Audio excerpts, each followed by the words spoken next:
बिस्मिल्लाहिर्रहमानिर्रहीम। Programme inside the news और मैं हूं डॉक्टर सना गौरी। इलेक्शन कमीशन बहुत जल्द डीलिमिटेशन के हवाले से अपनी तमाम चीज़ें सामने ले आएगा और उसके बाद इंतखाबी अमल शुरू हो जाएगा। सुप्रीम कोर्ट के बारहा ये बात कहने से काजी साहब भी कहते हैं जनाब कि इस पे बात ना की जाए कि 8 फरवरी को इलेक्शंस होंगे या नहीं होंगे, लेकिन अभी भी कुछ मामला खटाई में लग रहा है। निगरान वज़ीर आज़म बाहर है मुल्क से और ये कहा जा रहा है कि पैसे समेट के वापस आएंगे।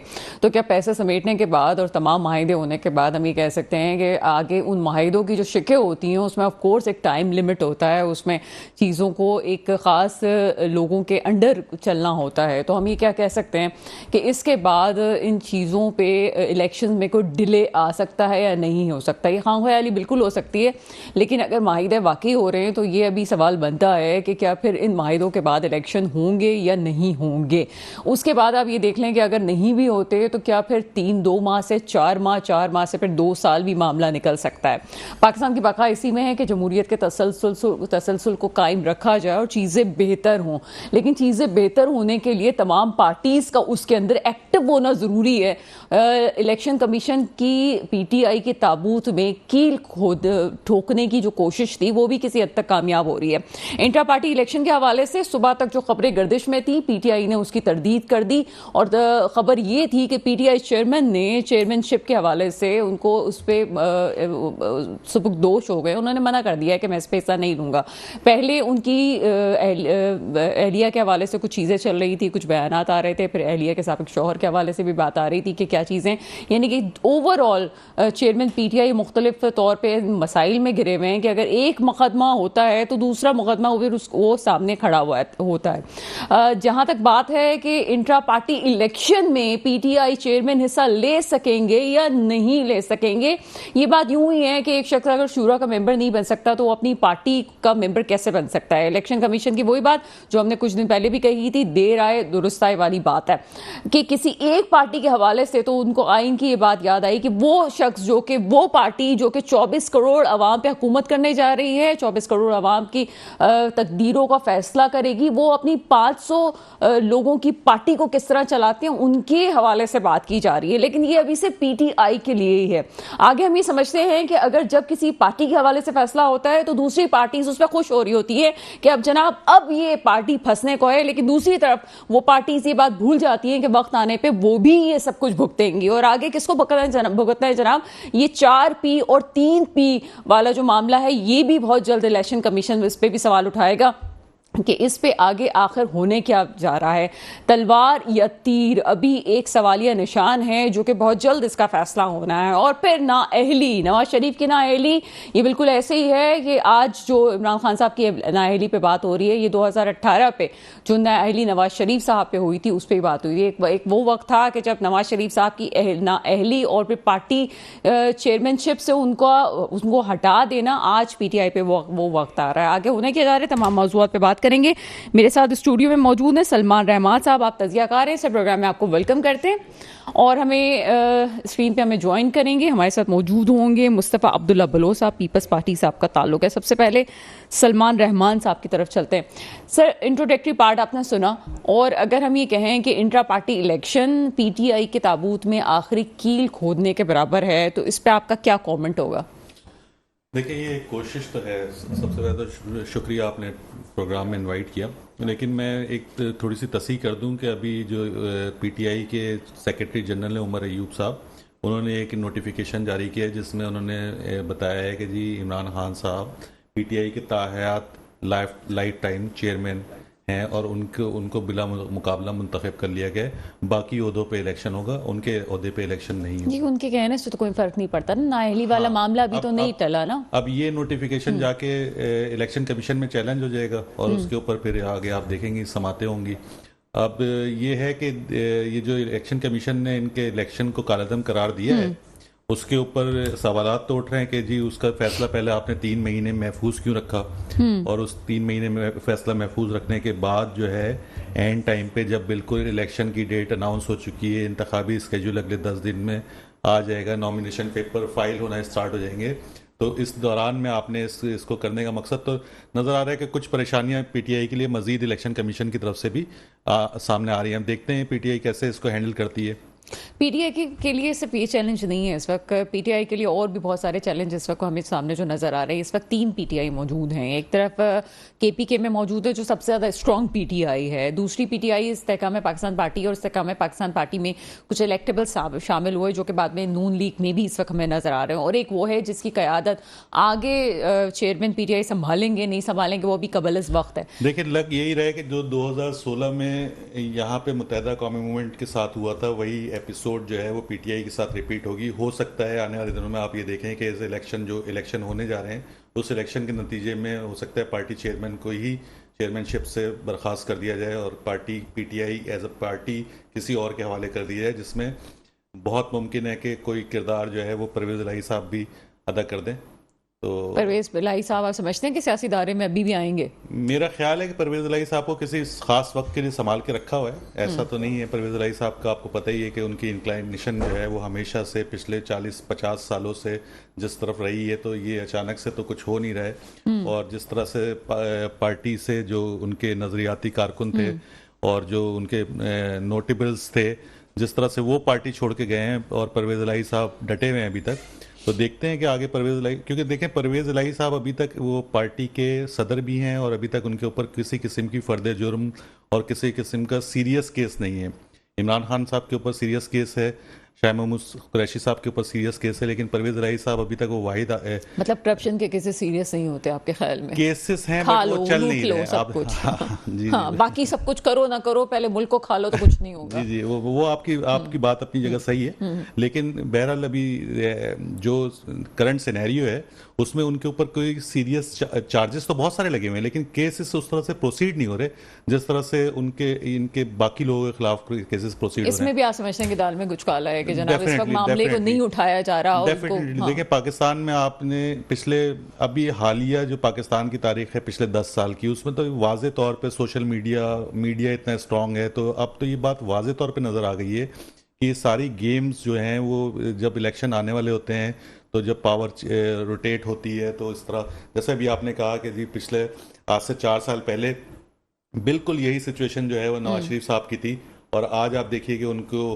किस तरह जमानतें मिल रही हैं, उनके केसेस के किस तरह अच्छा, से ये वही बात है कि लेवल आगे बढ़ प्लेइंग रहे हैं। फील्ड की जो बात की जा रही थी, ये वाला जो आखिरी मामला था कि जनाब लेवल प्लेइंग फील्ड में चेयरमैन पीटीआई के साथ जो कुछ अभी हो रहा है वो पहले जो है वो नवाज शरीफ साहब के साथ हो चुका, तो ये ही लेवल प्लेइंग फील्ड है कि जनाब दोनों जगह एक मैदान को बराबर किया जाए। लेकिन एक और पार्टी है जिसको लेवल प्लेइंग फील्ड ना मिलने का सबसे ज़्यादा खदशा है और वो दुख भी है, और वही पार्टी इस वक्त वो है कि जिसके साथ इस वक्त कोई नहीं खड़ा हुआ और वो समझती है कि वो इस वक्त फिर भी मैदान मार जाएगी। लेकिन पार्टी के अंदर भी इख्तलाफाती खबरें हैं, वो किस हद तक ठीक हैं, क्या हो रहा है क्या नहीं हो रहा, इस हवाले से बात करेंगे। मेरे साथ मौजूद है मुस्तफ़ा अब्दुल्ला बलोच साहब, आपका ताल्लुक पीपल्स पार्टी से है। सर, प्रोग्राम में आपको वेलकम करते हैं। Thank you. मुस्तफ़ा अब्दुल्ला बलोच साहब मेरे साथ मौजूद हैं। ठीक है जनाब। मुस्तफ़ा अब्दुल्ला बलोच साहब, सबसे पहले तो आपको आपके अपने होम ग्राउंड में बहुत मसाइल का सामना है। जो आपकी दूसरे स्टेक होल्डर हैं सिंध के, ख़ास तौर पर अर्बन के, वो आपके खिलाफ हो चुके हैं। आप क्या समझते हैं कि कितना टफ टाइम दे सकती हैं पार्टीज आपको? बिस्मिल्लाहिर्रहमानिर्रहीम। सना, इलेक्शंस में और इलेक्शन से पहले एलाइज बनते हैं और एलाइज टूटते भी हैं, और ऑपोजिशन सिंध में कोई पहली दफा हमारे खिलाफ नहीं बनी है। इससे पहले आपने देखा 2018 के इलेक्शंस में भी जीडीए को एक तरीके से वो बारे में हवा भरी गई और बड़े बड़े जलसे कराए गए, लेकिन रिजल्ट आपके सामने था। तो पीपल्स पार्टी, हम पूरी उम्मीद है कि इंशाल्लाह परफॉर्मेंस के बुनियाद पे और लोगों के एतमाद की बुनियाद पे हमें इलेक्शंस में वोट पड़ेंगे। और इलेक्शंस के हवाले से भी मैं आपको ये बताना चाहूंगा कि इलेक्शंस होने के हवाले से भी जो है वो पीपल्स पार्टी वाहिद जमात है जिसने इलेक्शन कमीशन को प्रेशराइज किया कि आप कम से कम इलेक्शन की डेट दें, डेट तो अनाउंस करें, शेड्यूल तो अनाउंस करें। आज भी क्यासारियां हो रही हैं कि इलेक्शंस पोस्टपोन किए जाएंगे, तो आप देखें ना, ये एक अच्छा रिवाज नहीं है। हम इलेक्शन से भागते नहीं है, ना भागना चाह रहे हैं, हम फेस करेंगे चैलेंजेस को, चाहे हमें किसी भी हवाले से हो।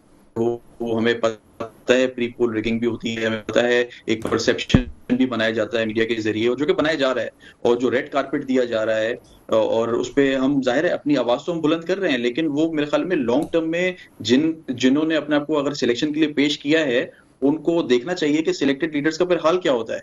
जब आप अपनी ऑर्गेनिक पार्टी को एक ऑर्गेनिक तरीके से जो है डेमोक्रेटिक तरीके से आप लीड करके अवामी सतह पर रखें, तो मेरे ख्याल में आपको फिर इतनी मुश्किलात नहीं आती हैं, जो कि मेरे ख्याल में अनकरीब सिलेक्टेड 2.0 जो हमारी बन रही है पार्टी यहाँ पे मुश्किलात नून लीग नहीं की, आती उनको होंगी, लेकिन आने अभी वाला तक कुछ अरसे पहले तक बलूचिस्तान आपके हाथ में नजर आ रहा था। इलेक्टेबल्स कोई पुरानी बात नहीं है, अभी मेरा खुद कुछ अरसे पहले बलूचिस्तान जाना हुआ तो मैंने खुद देखा है कि आप ये बात बिल्कुल वाज़ेह हो चुकी थी कि सिंध भी आपके पास है, बलूचिस्तान आपके पास है, केपीके में भी आपने 10 सीटें गालिबन लास्ट टाइम आपने जीती थी, तो एक मकाम है इसमें। मुस्लिम लीग नून उस वक्त मौजूद नहीं थी केपी में भी।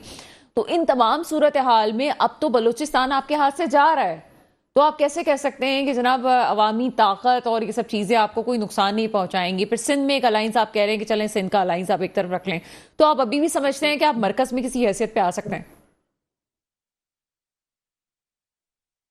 देखिए, जैसे जरदारी साहब ने कहा कि इस दफा कोई भी पार्टी फुल फ्लेज मेजोरिटी नहीं ले सकेगी, इवन थिन मेजोरिटी भी आई डोंट थिंक सो किसी बड़ी पार्टी के पास होगा। तो एक नेशनल गवर्नमेंट का एक असेसमेंट है जो कि जरदारी साहब ने भी अपने इंटरव्यू में कहा है, और हमें लगता यही है कि सबको मिल के ही चलना पड़ेगा। तो कोई पार्टी क्लेम ही नहीं कर सकती। अगर पीएमएलएन की बात करें तो वो सिंध में बिल्कुल ना होने के बराबर है। बलूचिस्तान में ठीक है, कुछ इलेक्टेबल्स अगर उनकी तरफ चले भी जाते हैं, तो केपीके में पीएमएलएन का सर वो कोई नहीं है, वो अबू पार्टी है, वो कोई तो और नहीं है, वो जिसके साथ जाएंगे गवर्नमेंट उसकी होगी।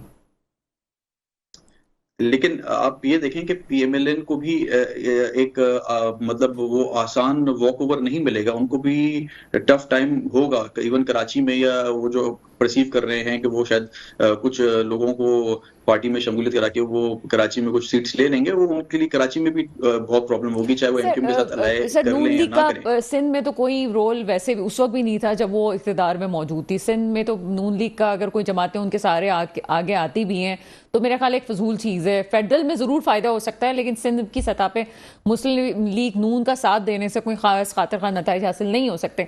लेकिन आपने अभी थोड़ी देर पहले ये कहा कि तमाम पार्टीज मिलके ही काम कर सकती हैं। आपको लगता है कि पाकिस्तान जिन हालात में है, चले 2/3 मेजोरिटी की बात एक तरफ रख देते हैं, वो तो पॉसिबल ही नहीं है, लेकिन क्या ये जो जमातों का इत्तेहाद होता है, लास्ट टाइम भी हमने 11 जमातों का इत्तेहाद देखा, ये किसी सूरत ठीक है? पहले तो 16 माह थे गुजर गए, आगे 5 साल हैं, आपको नहीं लगता कि ये पाकिस्तान के लिए गलत साबित होगा ये सब कुछ?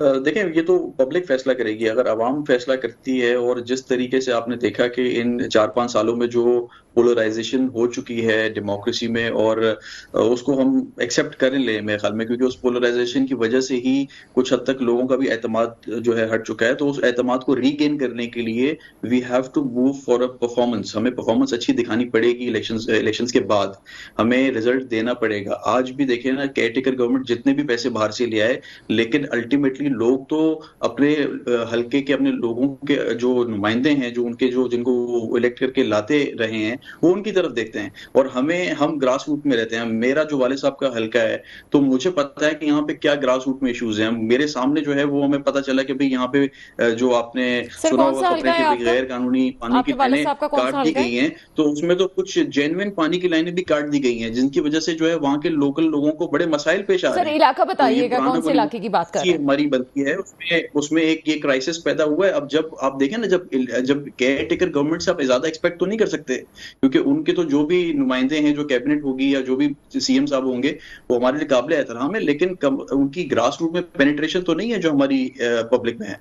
तो जब तक मेरा सर मौकफ यही है कि ये जब बात तक आपकी इलेक्शंस हो मेरे ना। साथ ही रहिएगा, क्योंकि बहुत कुछ कहने को है कि ग्रास रूट लेवल पे पेनिट्रेशन की बात कर रहे हैं, तो सबसे ज़्यादा इल्ज़ाम तो पीपल्स पार्टी सिंध की हुकूमत पे ही आता है कि ग्रास रूट लेवल पे इन इख्तियारात को जाने ही नहीं देते। ये इल्ज़ामात फ़कत इल्ज़ामात हैं, या जो अभी नई क़यादत आ रही है इस पर कोई अमल दरामद मज़ीद अच्छे तरीके से कर सकती है।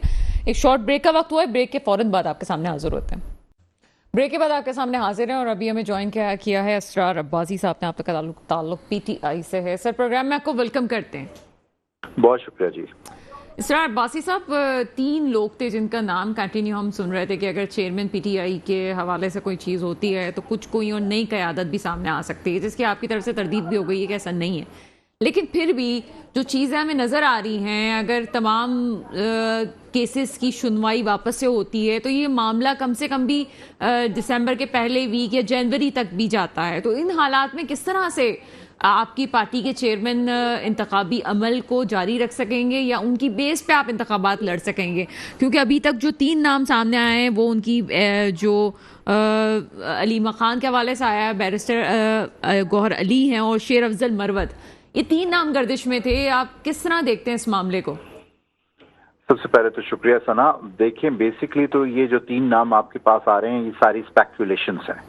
पार्टी के अंदर इसका ऐसा सच कोई इसका डिस्कशन नहीं हुआ और ना ही ये कोई चीज़ है, ये सिर्फ प्रोपिगेट किया जा रहा है मीडिया के अंदर। जहां तक आप इंतखाबी अमल की बात कर रही हैं तो क्या आप इस चीज़ को समझती हैं कि वाकई इंतखाबी अमल हो रहा है? क्या मुल्क की सबसे बड़ी सियासी जमात को इंतखाबी अमल का हिस्सा बनने की इजाज़त दी जा रही है? यहाँ पर खौफ का आलम यह है कि उनको चेयरमैन पीटीआई को कोर्ट में पेशी की जो है सिक्योरिटी फराम करने की इनके वो नहीं है कैपेसिटी। मियांवाली में एक जलसा होता है और वहां पर अगर एक बूढ़ा शख्स पीटीआई के एक परचम लेके जलसागाह में चला जाता है तो उसको गिरफ्तार कर लिया जाता है। तो इशू ये नहीं है कि कौन उसको लीड करेगा। लीड सिर्फ इस वक्त पाकिस्तान में एक ही सियासी लीडर है जिसके पीछे अवाम मौजूद है। आप जितना उसको निगेट करने की कोशिश करें, आप उसको जुडिशरी के जरिए करें, आप उसको इंतजामिया के जरिए करें, इट डजंट वर्क। अवाम ने फैसला कर लिया कि अगर अवाम का फैसला और जो कुछ हो रहा है चेयरमैन पीटीए के खिलाफ वो एक अलग मामला है, उसको मैं थोड़ी देर बाद भी आपसे डिस्कस करूंगी, मेरे साथ ही रहेगा। लेकिन उससे पहले इंपॉर्टेंट क्वेश्चन ये है कि अभी जो आप बात कर रहे थे थोड़ी देर पहले, 2 मिनट पहले, इसके बिल्कुल बरस जो है सेनेटर अली जफर साहब, इनका ये कहना है कि नामों पे गौर किए जा रहे हैं। जब आपकी पार्टी में इस वक्त बयानात में अख्तलाफात आ रहा है, इस वक्त पहले दर्जे की क़यादत तो सामने है नहीं, दूसरे और तीसरे दर्जे की क़यादत है, और जाहिर सी बात है तीसरे दर्जे की क़यादत का भी बड़ा इम्तहान है, दूसरे दर्जे की भी क़यादत का बड़ा इम्तहान है। लेकिन ये फैसला साजी कौन करेगा? ये सही तरह से जवाब कौन देगा अगर अवाम के वोट आपके साथ हैं? और हमें नजर भी आ रहा है कि अवाम की बड़ी तादाद आपके साथ है, लेकिन ये जो बयानात में तजाद आ रहा है, कोई एक चीज तो सामने नहीं आ रही है। किस तरह से मामला हल करेंगे? देखिए, बेसिकली बयानात का तजाद आपको इसलिए लग रहा है कि जो एक्सेस है चेयरमैन तक वो सिर्फ वकला की है, बाकी उनके फैमिली मेंबर्स की भी ऐसा उतनी एक्सेस नहीं है जितनी उनके वकला की है। अच्छा, वकला के अंदर भी स्प्लिट ओपिनियन आता है, यानी जितने भी हमारे वकला हैं वो आके जब बात करते हैं तो उनका जो पॉइंट ऑफ व्यू होता है, बेसिकली जो उनका डिस्कशन होता है चेयरमैन पीटीआई के साथ, वो डिस्कशन होता है रिगार्डिंग लीगल इश्यूज, लेकिन वो आके पॉलिटिकल इश्यूज के ऊपर भी बात कर रहे होते हैं। इसलिए मैं सिर्फ आपको ये बताने की कोशिश कर रहा हूँ कि मैं कोई लॉयर तो नहीं हूँ और मैं एक पॉलिटिकल वर्कर हूँ और पार्टी की सीनियर लीडरशिप में से हूँ, तो मैं सिर्फ आपसे ये गुजारिश कर रहा हूँ कि जितनी स्पेकुलेशंस बनाई जा रही हैं पार्टी में ऐसा कुछ भी नहीं है। हाँ, ये जरूर हुआ है, खान साहब ने ये जरूर कहा है कि अगर इंट्रा पार्टी इलेक्शन होते हैं तो जब तक वो जुडिशरी से सारे मैटर्स क्लियर नहीं करेंगे वो किसी पोस्ट के लिए खुद उम्मीदवार नहीं होंगे। इससे पहले भी अगर आपको याद हो, जब इंट्रा पार्टी इलेक्शन हुआ था तो जावेद हाशमी साहब की सदारत के उम्मीदवार के सामने उमर सरफराज चीमा साहब ने जो है वो पार्टी प्रेसिडेंट का इलेक्शन लड़ा था। और पार्टी का ये एक अमल है, जब इंट्रा पार्टी इलेक्शंस होंगे हम इंशाल्लाह उस पर कैंडिडेट्स आएंगे, और चेयरमैन ने खुद अपने आप को विड्रॉ किया है इंतखाबी अमल से। सर, एक पार्टी को चलाने के लिए एक अमल भी होता है ना कि जनाब चीज़ें आगे जाएंगी, पार्टी के अपने इलेक्शंस का होना और वो एक लोगों को जमा करना। कोई क़यादत आपकी अंडरग्राउंड हुई है, कोई कहाँ है वो तो हम जिक्र ही नहीं कर सकते, लेकिन लोग बिखरे हुए हैं। आप किस तरह से लोगों को मिलाएंगे और इंट्रा पार्टी इलेक्शंस होंगे? आपने अपने सवाल के अंदर खुद ही जवाब दे दिया, आपने कहा आप जिक्र ही नहीं कर सकते। जब इस किस्म की पाबंदियां किसी पॉलिटिकल जमात पे हों, आपका मीडिया आजाद ना हो, तो वहाँ इंतखाबी अमल कैसे जो है वो शफाफ हो सकता है? सर, पहली दफा नहीं हो रहा है ये प्रैक्टिस में। मेरे ख्याल है कि सियासतदानों को इस चीज की प्रैक्टिस हो जानी चाहिए। ये नहीं प्रैक्टिस देखें, मैं लेट मी क्लियर सना, देखें बहुत से हमारी दूसरे सियासी जमातों के साथी ये कहते हैं और कुछ तजिया निगार भी सो कॉल्ड ये कहते हैं कि ये पाकिस्तान की सियासत में इस तरह होता रहा है, कभी एक जमात के साथ हुआ है। मैं आपको कैटेगोरिकली कह रहा हूं कि जो कुछ आज तहरीक इंसाफ के साथ या चेयरमैन तहरीक इंसाफ के साथ हो रहा है, इस तरह कभी किसी सियासी जमात के साथ नहीं किया गया। क्यों? कि अगर नवाज शरीफ साहब जेल में थे तो उनको पेशियों पर लाया जाता था, चाहे मुशर्रफ का दौर हो या हमारे दौर में भी वो थे, तो उनको जेल से बाहर निकलने का खौफ नहीं दिया गया कि उनको जेल से बाहर नहीं आना चाहिए। ये खौफ कभी भी नहीं हुआ। किसी भी पॉलिटिकल पार्टी के ऊपर इस तरह का क्रैकडाउन नहीं किया गया कि खवातीन और बच्चों तक को नहीं छोड़ा गया, और अगर पॉलिटिकल वर्कर्स घरों पर नहीं थे तो उनकी फैमिली मेंबर्स को दिया गया। बहुत से सीनियर जो लोग हैं जिन्होंने मुख्तलिफ अदवार में मार्शल लॉ का भी सामना किया, जिसमें सबसे ज्यादा मिसाल दी जाती है जनरल ज़ियाउल हक के मार्शल लॉ की और ट्रायल ना होने की एक बहुत बड़ी वजह सिक्योरिटी इश्यूज भी तो हैं। कोई हम जन्नत में तो नहीं रह रहे हैं, हम वही नहीं। तो सिक्योरिटी इश्यूज जब हम कहते थे तो उस वक्त तो सिक्योरिटी इश्यूज नहीं थे। आप मुझे ये बताइए, अगर एक शख्स और तालिबान का रास्ता किसने ओपन किया है? ये जो सब कुछ चीजें हो रही हैं, ये तो एक उनकी सिक्योरिटी पे भी तो पॉजिटिव चीजों पे भी तो जाना चाहिए ना। चले हम हमारी मेमोरी बड़ी शॉर्ट होती है, भूल गए 6 मई को क्या हुआ था, 9 मई को क्या हुआ था, जमान पार्क में क्या हुआ था, केसेस होने चाहिए नहीं होने, लेकिन कुछ चीजें पॉजिटिव भी तो हो सकती हैं। सर, आपकी पार्टी के हवाले से एक नेगेटिव चीज भी तो सामने आ रही है। चेयरमैन पीटीआई खुद 70 इयर्स के 71 इयर्स के हो गए, तो अगर आप भी चाहे दूसरे दर्जे की क़यादत हो, तीसरे दर्जे की क़यादत हो, पहले दर्जे की क़यादत हो, सीरियस फैसले तो करने पड़ेंगे, सामने तो लाना पड़ेगा कि अब ये है और ये है और यूं इस तरह से हमारे साथ कॉपरेट भी किया जा रहा है। कॉपरेट तो किया जा रहा है ना सर, अभी कहाँ कॉपरेट किया जा रहा है सर ना? किस जगह कॉपरेशन की बात आप कर रही हैं? कहाँ पॉलिटिकल पार्टी के साथ किसी चीज की कॉपरेशन की जा रही है? अगर हमें पॉलिटिकल एक्टिविटीज करने की इजाजत नहीं दी जा रही, हमारे लोगों को उठाया जा रहा है, जो लोग हमारा झंडा आम आवाम अगर उठाने की कोशिश करती है, डिस्पाइट दैट कि वो हमारा ऑफिस बेरर पार्टी का है या नहीं, उसको उठा दिया जाता है, तो कहाँ कॉपरेट, किस कॉपरेशन की आप बात कर रही हैं? और जहां तक आप सिक्योरिटी की बात कर रही हैं, तो आप मुझे सिर्फ ये बता दीजिए कि आप 8 फरवरी को इलेक्शन कराने जा रहे हैं, पूरे मुल्क में आप इलेक्शन करवाने जा रहे हैं, और अगर आप एक शख्स को सिक्योरिटी प्रोवाइड नहीं करवा सकते अदालत में पेश करने के लिए, तो आप पूरे मुल्क के इलेक्शन किस तरह करवाएंगे? चलिए, इस साथ साथ ही रहिएगा क्योंकि स्टूडियो में भी हमारे साथ सलमान रहमान साहब मौजूद हैं। ये जो सिक्योरिटी वाले इश्यूज हैं, कोई नई बात तो नहीं है। हमने बेनज़ीर भुट्टो साहिबा को खोया, लियाकत अली खान साहब को खोया है, और मजीद हमारे यहाँ ये चीज़ें होती रही हैं। तो अगर किसी के प्रोटेक्शन के बारे में, खुद चेयरमैन पीटीए के खिलाफ एक बात हो चुकी है, गोली लग चुकी है, अब जैसे भी लगी थी क्या था, कोई कंट्रोवर्सी अलग चीज़ है, लेकिन मामला बड़ा संगीन है सिक्योरिटी का, इससे आंखें तो नहीं चुराई जा सकती, कोई ये तो नहीं कह सकता। पीटीआई के साथ प्रॉब्लम यही है कि पीटीआई की मेमोरी बहुत शॉर्ट है। आज से 4 महीने 5 महीने पहले चले जाएं, अब 9 मई से पहले चले जाएं, तो यही पीटीआई थी जो सिक्योरिटी का रोना रो के अदालतों में हाजिर नहीं हो रही थी, अदालतों से इल्तवा लेते थे। हर केस के अंदर उन्होंने कम से कम 20-20, 25-25 बार इल्तवा लिए सिक्योरिटी को बुनियाद बना के। उन्होंने कहा जी पीटीआई चेयरमैन जो है वो जुडिशल कॉम्प्लेक्स के अंदर पेश नहीं हो सकते, डिस्ट्रिक्ट मजिस्ट्रेट के आगे पेश नहीं हो सकते, डिस्ट्रिक्ट अदालतों के आगे पेश नहीं हो सकते, सिर्फ सुप्रीम कोर्ट में पेश हो सकते हैं, वो भी खास मौक़ों के ऊपर। तो हमारे सामने ही है। दूसरी बात जो ये कह रहे हैं कि जी ये जो क्रैकडाउन हो रहा है, इस क्रैकडाउन की मिसाल नहीं मिलती, तो यहाँ पर भी मेरा ख्याल है कि पीटीआई वाले दोस्तों को चाहिए कि वो पाकिस्तान की तारीख को एक दफ़ा दोबारा अच्छी तरह से पढ़ें। पाकिस्तान की तारीख ने जुल्फ़िकार अली भुट्टो को भी देखा है, पीपल्स पार्टी के ऊपर जो मुजालिम हुए वो भी हमारी तारीख का ही हिस्सा है। उस तरह के मुजालिम तो इनके साथ भी हुए नहीं है। इतना पीपल्स पार्टी के बारे में बोलते हैं, वही क़यादत जिसके लिए जान देने के लिए तैयार थे, सड़कों पे कोई नजर नहीं आ रहा था, एक बंदा नजर नहीं आ रहा था उस वक्त। आप बात करें ऐसा ही है। फिर उसके बाद जो जिस तरह की आप कह रहे हैं कि क्रैकडाउन किसी और सियासी जमात पे नहीं हुआ, तो हमारे सामने मुत्तहदा की तारीख है, 92 की मिसाल है। क्रैकडाउन हर सियासी जमात के ऊपर हुआ है। मसला यहाँ पर यह है कि हर सियासी जमात अपनी कन्वीनियंस के हिसाब से अच्छे सही और गलत का फैसला करती है, उसूल की बुनियाद के ऊपर कोई यहाँ पे खड़ा नहीं हो रहा। कल तक नवाज शरीफ साहब को यही इस्टेब्लिशमेंट बुरी लग रही थी, आज जब वो उनको इक़्तिदार मिलता हुआ नजर आ रहा है तो उन्होंने अपनी ज़बान बंद कर ली है। आज जो पीटीआई कह रही है, इसी की मुखालफत पीटीआई खुद पिछले 4-5 साल करती रही है। और किस बुनियाद पे करती रही है? क्योंकि उनको ये दिलासा दे दिया गया था कि अगले 10 साल 15 साल हुकूमत पीटीआई की ही चलनी है।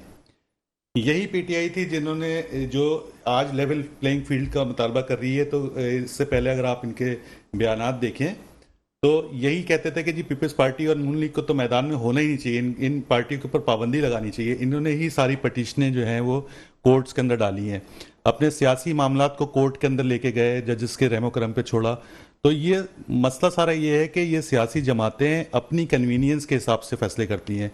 अगर पाकिस्तान में आज उसूल की बुनियाद पे फैसले होने स्टार्ट हो जाएं, गलत को गलत और सही को सही उसूल की बुनियाद पे कहना शुरू कर दें, तो भी पाकिस्तान के मसाइल हल होंगे, उससे पहले पाकिस्तान के मसाइल हल नहीं हो सकते। अच्छा, मुझे एक बात का जवाब दें। चेयरमैन पीटीआई के बारे में कहा जाता है कि अवाम की बड़ी तादाद उनके साथ है, चलें जनाब होते, तो क्या इस बेस पे क्या चीज़ें होनी चाहिए? देखें पीटीआई के साथ एक और जो मसला है ना, पीटीआई अभी तक अपने आप को एज अ पार्टी पेश नहीं कर सकी है। 2018 के इलेक्शन से पहले वो पार्टी नहीं थी, एक फैन क्लब की सूरत में वो सामने आई, एस्टेब्लिशमेंट की सपोर्ट से। सबको पता है ये कि कोई छुपी हुई बात नहीं है, इक़्तिदार में आई। आज देख लीजिए, आज इनके जो तंजीमी स्ट्रक्चर है वो नापैद है। उसकी वजह क्या है? उसकी वजह ये है कि पीटीआई जब पावर में थी, भी नहीं है, मंशूर नहीं है। सबसे बड़ा जो किसी पार्टी को जिंदा रखने का जरिया होता है वो उसका तंजीमी स्ट्रक्चर होता है। और पीटीआई का प्रॉब्लम ये था कि पीटीआई जब पावर में थी तो पीटीआई में पसंद नापसंद की बुनियाद के ऊपर ओहदे बांटे गए, फेवरेटिज्म की बुनियाद पे, मालो दौलत की बुनियाद के ऊपर। आज वो सारे बर्गर बॉयज या गर्ल्स जो हैं वो रुपोश हो चुके हैं, डिसअपेयर हैं। जो नजरियाती कारकुन था, ना उसको कभी ओहदा दिया गया, ना उसको किसी तंजीमी मामलात में इन्वॉल्व किया गया जब पार्टी पावर में थी।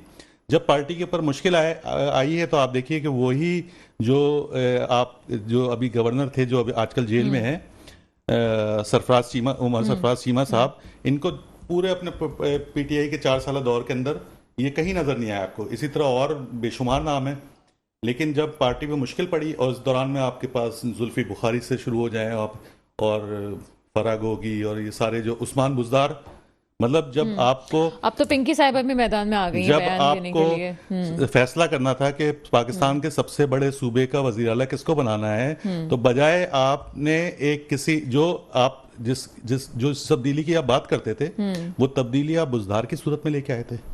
तो आगे आप जो कह रहे हैं कि जी एक ही शख्स इस पाकिस्तान को मुश्किल से निकाल सकता है, ऐसा नहीं है। पाकिस्तान के जो हालात हैं वो इतने गंभीर हो चुके हैं कि पाकिस्तान को कोई एक शख्स या सियासी जमात इन हालात से नहीं निकाल सकती। और पाकिस्तान में इस्टेब्लिशमेंट और अदलिया एक हकीकत बन चुके हैं, और जब तक ये तमाम हकीकतें आपस में बैठकर इत्तेफाक करके कोई आगे की पॉलिसी उसूलों की बुनियाद पे बनाएंगे नहीं, जब तक पाकिस्तान के हालात बेहतर अच्छा, जब पार्टी पे बुरा वक्त आता है तो उसमें ये भी है कि चेयरमैन पीटीआई के साथ जो कुछ हो रहा है, जो कुछ उन्होंने अपने साथ किया, और अक्सर ये मिसाल दी जाती है कि ये मुत्तहिदा के साथ पहले हो चुका है, तो मुत्तहिदा भी वही वाहिद जमात थी जिन्होंने खुद अपने पैरों पे कुल्हाड़ी मारी थी, और पीटीआई भी वो जमात है जिन्होंने खुद अपने पैरों पे कुल्हाड़ी मारी है। ठीक है जनाब, मसाइल होते हैं, लेकिन उन मसाइल के साथ साथ खुद क्या फैसले करने चाहिए, ऐसा ज़रूर हम समझ सकते हैं कि आगे अगर चेयरमैन पीटीआई की सियासत बरकरार रहती है और वो आपस में मैदान में आते हैं तो शायद कोई बेहतर फैसले अपनी पार्टी तंजीम के हवाले से वो कर सके। एक शॉर्ट ब्रेक है, ब्रेक के बाद आपके सामने फिर हाजिर होते हैं। ब्रेक के बाद आपके सामने हाजिर हैं, और पीपल्स पार्टी पहले ये बात करती रहे, बड़ा कॉन्फिडेंस लेवल अच्छा है, लेकिन सबसे ज़्यादा कॉन्फिडेंस लेवल तो इस वक्त मुस्लिम लीग नून का है। वाह भाई क्या बात है। लेकिन मुस्तफा अब्दुल्ला बलोच साहब, अगर मानते हैं कि आपको किसी पार्टी की एटलीस्ट सिंध में ज़रूरत नहीं है, और जो पार्टीज आपके खिलाफ काम भी कर रही है उनको हम भी ये बात प्रोग्राम में कर चुके हैं कि आपके पास एक मजबूत आपकी सीट अभी भी है, लेकिन उसके बावजूद आप ये समझते हैं कि वो जो बात की जाती है एक पेज पे होने की, तो एक पेज पे होना वैसे ही गलत है। 2018 में हमने एक पेज वाली टर्म सुनी, अब हम वापस वही टर्म सुनने के लिए जा रहे हैं, लेकिन आप तो किसी पेज पे, 1 या 2 पेज पे हमें उनके मंजूर नज़र नहीं नज़र आते जिनका होना ज़रूरी है इक़्तिदार में आने के लिए। क्या करेंगे इस हालात में, इन हालात में? ना हमारा जो मानना है हमेशा हम पब्लिक के पेज पे हैं, हम बिलीव करते हैं पब्लिक की पावर पे, और हमारे कायद जुल्फिकार अली भुट्टो ने यही कहा था कि ताकत का सर चश्मा अवाम है।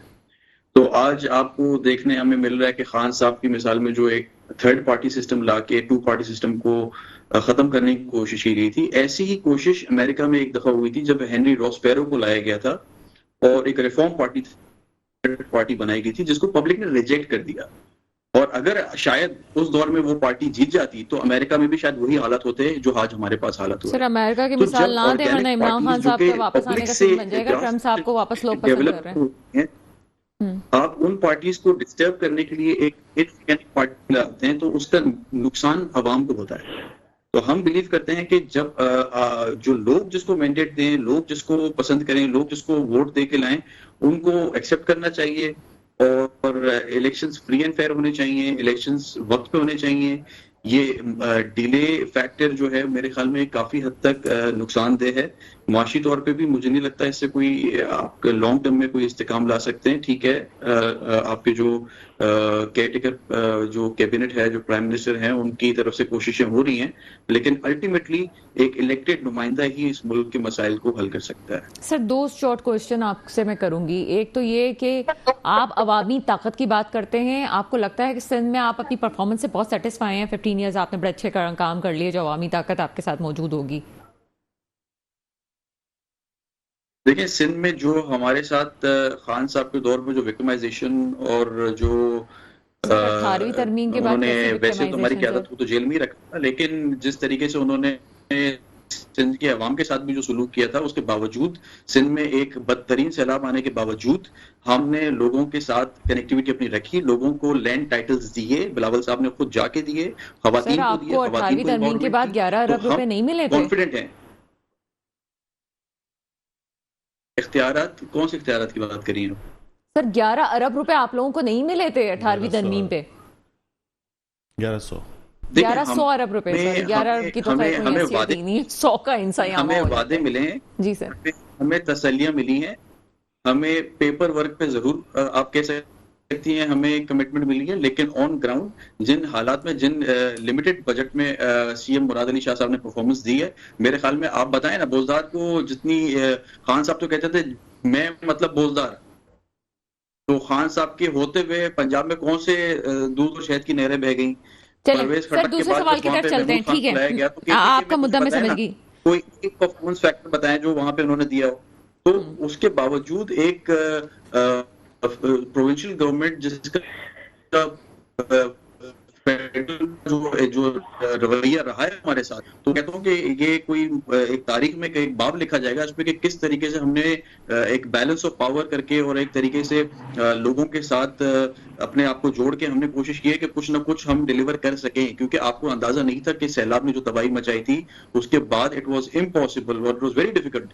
और मेरे अपने जो हमारे लोग हैं वहाँ पे इंटीरियर सिंध में, उनके साथ राब्ते रहे हैं, तो उन्होंने खुद बताया वैसे जो सैलाब की तबाहियां थी उससे अभी भी लोग नहीं, अनफॉर्चुनेटली अभी भी नहीं निकल सके। हम ये बात कहें कि जनाब वो निकल गए, तो ऐसा कुछ है नहीं कि वो निकल सके। बहरहाल सबने अपने अपने तौर से काम किया और कराची वालों ने भी जितना काम किया। एक और सवाल का बहुत शॉर्ट आंसर मैं चाहती हूँ। इस वक्त ये कहा जा रहा है कि आपके को चेयरमैन और चेयरमैन के बयानात में तजादात हैं, ये पार्टी पॉलिसी है तजादात वाली, जिस तरह से नवाज शरीफ साहब और उनके शहबाज शरीफ साहब भाई जो हैं वो देते रहे हैं, या फिर ये बाकी कोई इख्तलाफात हैं?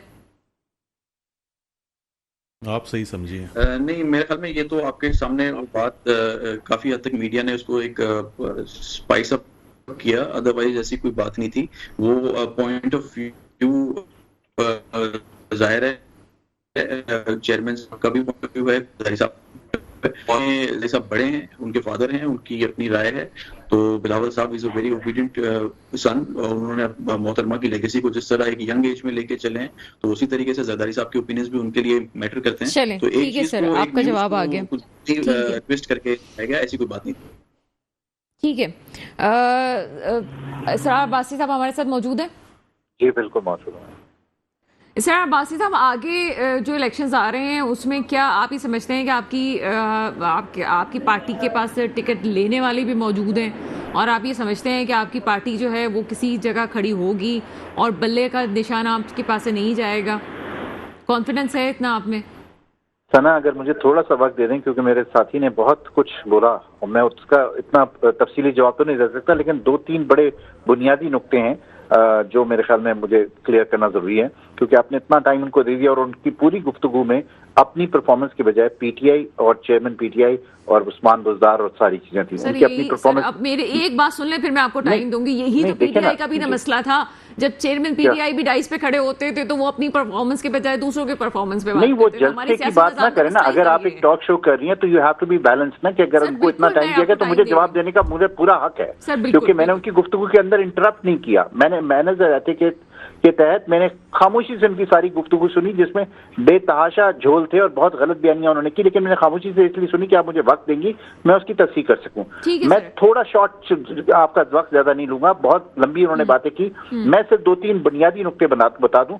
जो ये कह रहे थे कि जी पीटीआई के दौर में पीपल्स पार्टी के साथ बड़ा विक्टिमाइजेशन हुआ और ये सारा कुछ हुआ, तो पीपल्स पार्टी के खिलाफ एक मुकदमा भी हमारे दौर का नहीं बना हुआ था और सारे मुकदमात इनके हलीफ जो है नवाज शरीफ के दौर के बने हुए थे। और जहां तक सूबाई हुकूमत को सपोर्ट करने की जो बात है, देखिए हमने इनसे बारहा कहा कि आप प्रोजेक्ट्स दीजिए, क्योंकि इनकी कैबिनेट के अंदर एक मिनिस्टर ऐसा नहीं था जिसके ऊपर करप्शन चार्जेस ना हो, लिहाजा ये सिर्फ पैसे ही मांगते रहे फेडरल गवर्नमेंट से और हम इनको प्रोजेक्ट के ऊपर बात करते रहे। कराची के लिए जो ग्रीन बस मंसूबा था, जिसकी जो फेडरल गवर्नमेंट की जो डोमेन थी कि उसका इंफ्रास्ट्रक्चर तैयार करना था और सिंध गवर्नमेंट का उसमें बसेस देनी थी, इन्होंने बसेस नहीं दी, वो आके हमने दी।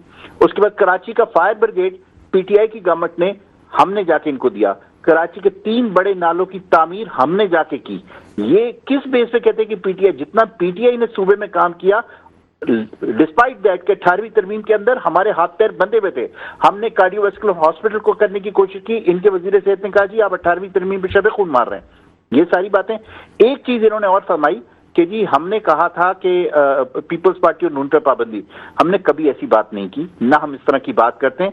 बल्कि जब ये लॉन्ग मार्च और महंगाई मार्च लेके यहां से निकले तो इनको पूरा फैसिलिटेट किया गया, आगे तक कहीं इनके रास्ते में रुकावट डाली गई। ये सो कॉल्ड डेमोक्रेटिक बातें इस तरह की करते हैं कि जिस तरह अवाम बेवकूफ है। ये 80s और 90s का पाकिस्तान नहीं है, ये इस वक्त जो पोजीशन है वो बिल्कुल डिफरेंट है। अवाम अवेयर है और इनको आज भी इंतखाबी अमल में जब आएंगे, देखिए इनको इन्होंने एक और बात फरमाई थी कि जी कोई सियासी जमात तनहा जो है मसाइल का सामना नहीं कर सकती। तो आपने 16-18 महीने सारी जमातों ने मिलकर कर तो लिया, बेड़ा गर्क तो कर दिया सबने मिलके, और क्या मजीद बेड़ा गर्क करना है। सर मैं एक छोटी सी मासूम सी बात कर लूं आपसे, इजाजत है मुझे? जी बिल्कुल बोलिए आप। सर ये जो ग्रीन लाइन मंसूबे वाली और 2-4 आपने मंसूबों का जो जिक्र किया, क्या वो आपकी पार्टी के शुरू किए हुए थे? बात शुरू नहीं, खत्म। इख्तिताम किसने किया, कंप्लीट किसने किया? अगर हम ये समझें कि हमारे नहीं, आपने उसका इफ्तिताह किया था तो मुस्लिम लीग नून के भी कुछ लोग वहाँ पे आगे खड़े हो गए थे कि हमारा प्रोजेक्ट है, हमने ये सब कुछ किया है, फीता काटने आप लोग आ गए।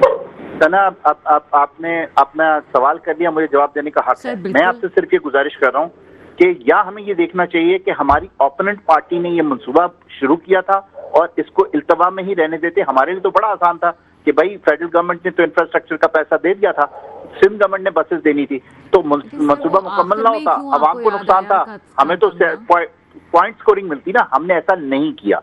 द पॉइंट इज दिस कि हमने जो कुछ भी किया एज अ पाकिस्तान की गवर्नमेंट किया। पॉलिटिकल पार्टी जब पावर में आती है ना तो गवर्नमेंट ऑफ पाकिस्तान होती है। तो मुझे सिर्फ उस बात को अगर लेके चलें तो मेरा ख्याल है कि अवाम के सामने वो 2-3 मिनट में खुल के आ जाना चाहिए। वो मंसूबा आपको 3.5 साल बाद, 3.25 साल बाद ही करना क्यों याद आया? हालांकि 3 से 4 महीने का काम था उसके अंदर, आपको क्यों याद आया? मैं आपको गुजारिश कर रहा हूँ ना, आप फैक्ट्स के ऊपर तो जाएं। मैं आपसे ये कह रहा हूँ कि फेडरल गवर्नमेंट, जो भी गवर्नमेंट थी, मुस्लिम लीग नून ने जब वो शुरू किया था तो उसमें जो तय हुआ था वो इंफ्रास्ट्रक्चर जो था वो फेडरल ने करना था और बसेस प्रोवाइड करनी थी प्रोविजनल गवर्नमेंट में। जब इन्होंने नहीं प्रोवाइड, नहीं, अब आप इंटरप्ट न करें, देखिए मैंने आपकी सारी गुफ्तगू में खामोशी से सारी बात आपकी सुनी, आप मेरी बात भी सुने। जब इन्होंने नहीं किया तब हमने जाके उसको किया, और वो 3-4 महीने में नहीं किया, वो बिल्कुल तकरीबन 1.5 साल पहले किया और वो कंप्लीट हुआ। इसी तरह जब फायर ब्रिगेड्स का मसला आया, आपके पास फायर ब्रिगेड, अब 15 साल आपने सिंध में गवर्नमेंट की, आप कोई मंसूबा खुद तो बना नहीं सके। जो रोड आपने बनाया या जो फ्लाईओवर्स बनाए उनकी हालत भी आप जाके जरा देख लीजिए। द पॉइंट ये है कि इस वक्त भी इनके पास मसाइल का हल नहीं है। ये सिर्फ और सिर्फ तनकीद करते हैं पीटीआई की 3 साल 3.5 साल की। जब इनसे 15 साल की कारकर्दगी का सवाल पूछा जाए तो ये उस्मान बुज़दार पे आ जाते हैं। तो भाई अगर कायम अली शाह 60 साल सूबे का हुक्मरान रहा है तो उस्मान बुज़दार तो फिर बेहतर है। और उस्मान बुज़दार अगर बहुत गलत था तो पिछले 18 महीने आपकी गवर्नमेंट थी, उस्मान बुज़दार को उठा के जेल में फेंकते अगर उसने गलत काम किया था। बहुत शुक्रिया सर बासी साहब, आप मेरे साथ मौजूद थे।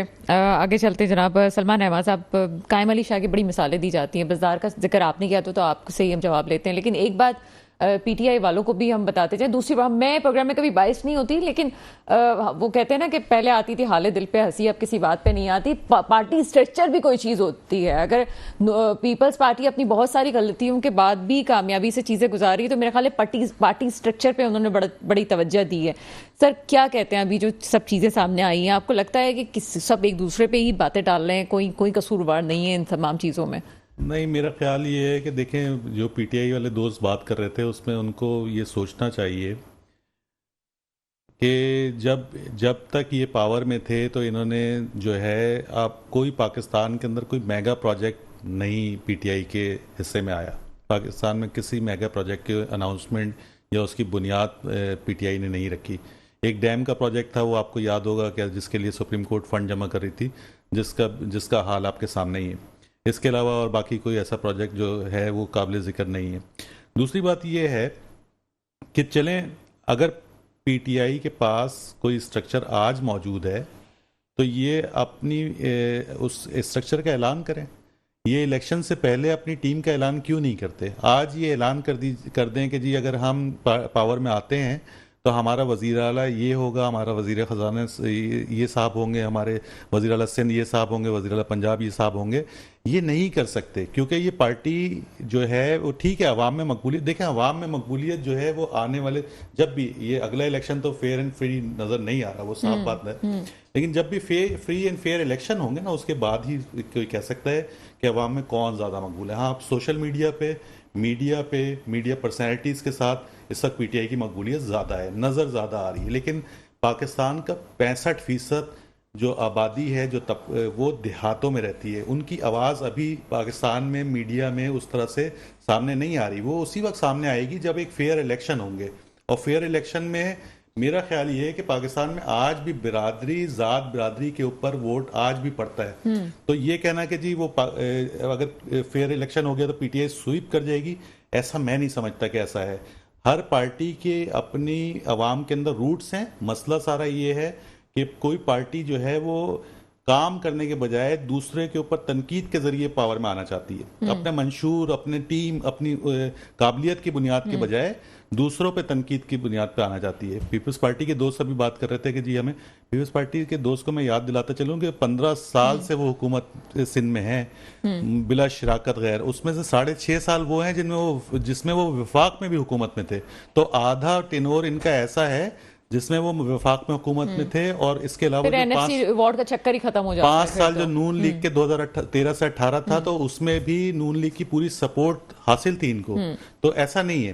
पाकिस्तान में मसला सारा यही है कि काबिलियत की कमी है। असल काबिल लोगों को, नजरियाती लोगों को ऊपर लाया नहीं जाता। फेवरेटिज्म की बुनियाद पे, नेपोटिज्म की बुनियाद के ऊपर लोगों को ओहदे दिए जाते हैं, चाहे वो पीपल्स पार्टी हो, चाहे नून लीग हो। आज आप नून लीग की हालत देख लीजिए। नून लीग में आज तमाम बड़े ओहदों के ऊपर एक खानदान के अंदर बटे हुए। तो क्या पाकिस्तान में कोई ऐसा शख्स नहीं है जो नून लीग का आला की आदत के अंदर आ सके? कोई बिल्कुल ऐसा सही है। ये जो चीज़ आती है कि पार्टी के अंदर जमहूरियत नहीं है तो बाहर कैसे जमहूरियत होगी। प्रोग्राम के आखिरी से में मुस्तफ़ा अब्दुल्ला बलोच साहब, आखिरी जवाब और बहुत मुख्तसर, जमहूरियत की बात करते हैं और जमहूरियत सबसे बड़ा इंतखाब, आप बीबी ने कहा, ये आपकी अपनी पार्टी में कितनी जमहूरियत है सर? देखें, अल्हम्दुलिल्लाह हमारी पार्टी में जमहूरियत है। जो हमारे 2 वज़ीर जो आए थे, राजा परवेज अशरफ साहब हो चाहे गिलानी साहब हो, वो कोई भुट्टो फैमिली से तो उनका ताल्लुक नहीं था। और जहाँ तक भाई बात कर रहे थे कि 15 साल से हुकूमत है और 6.5 साल वफाक में हुकूमत की है, तो 70 साल में अगर 15 साल की हुकूमत को आप काउंट कर रहे हैं, बाकी आप में जो डिक्टेटरशिप्स रही हैं, जिन्होंने डिस्टेबलाइज किया है, चाहे वो मोहतरमा की हुकूमत हो, चाहे वो मियाँ साहब की हुकूमत हो, उसका भी तो देखें ना फैक्टर है। डेमोक्रेसी फ्लरिश कब हुई है हमारे मुल्क में? डेमोक्रेसी को कंटिन्यू कब होने दिया? एक चीज को, एक पौधा आप कम से कम स्कूल, तालीम, और उस पौधे को आप उखाड़ के फेंक दें, फिर आप कहें ये पौधा नहीं उग रहा, ये रिजल्ट नहीं दे रहा, ये काम नहीं कर रहा, तो आपने कंटिन्यूटी होने ही नहीं दिया ना। बहुत शुक्रिया मुस्तफ़ा अब्दुल्ला बलोच साहब, सलमान रहमान साहब और इसरार अब्बासी साहब मेरे साथ मौजूद है प्रोग्राम में। आखिर में बस यही कहेंगे, कोई ये कहता है ना 15 साल ये काम किया है तो आपने पिछले 70 साल क्या किया या 60 साल क्या काम हुआ। अगर पाकिस्तान की तकदीर बनाने के लिए कोई 1 महीना भी काम करेगा तो वो तमाम सालों पे भारी होगा, और अगर कोई 1 महीना भी काम नहीं करेगा और एक दिन भी खिलाफ काम करेगा तो वो भी भारी होगा। तो जनाब ये कहना कि कहाँ जमहूरियत थी और कहाँ आमरीत थी, बात यह है कि काम किसने किया। अनफॉर्चुनेटली काम हुआ नहीं है और वक्त ये आ गया है कि आपका ब्रेन ड्रेन सबसे ज्यादा हाई लेवल पे पहुंचा हुआ है। आपका नौजवान इस वक्त मजबूर हो गया है कि वो मुल्क से बाहर जाए और उसके सामने कोई रास्ते नजर नहीं आ रहे। फैसला साजों को ये सोचना चाहिए कि जहां बहुत सारे तजर्बे कर लिए तो एक और तजर्बा ये है कि फेयर इलेक्शंस की तरफ जाएं। एक और हाइब्रिड निज़ाम से बेहतर है कि जिंदगी को बेहतर तरीके से पाकिस्तान में लाने के लिए फेयर इलेक्शंस करवाए जाएं। दुआ वही है जो हमेशा होती है, मेरे मुल्क में हुक्मरान आए जो वाकई मेरे मुल्क के मुस्तकबिल की हिफाजत करें। इसके साथ ही प्रोग्राम का वक्त खत्म होता है, मुझे इजाजत दीजिएगा। खुदा हाफिज।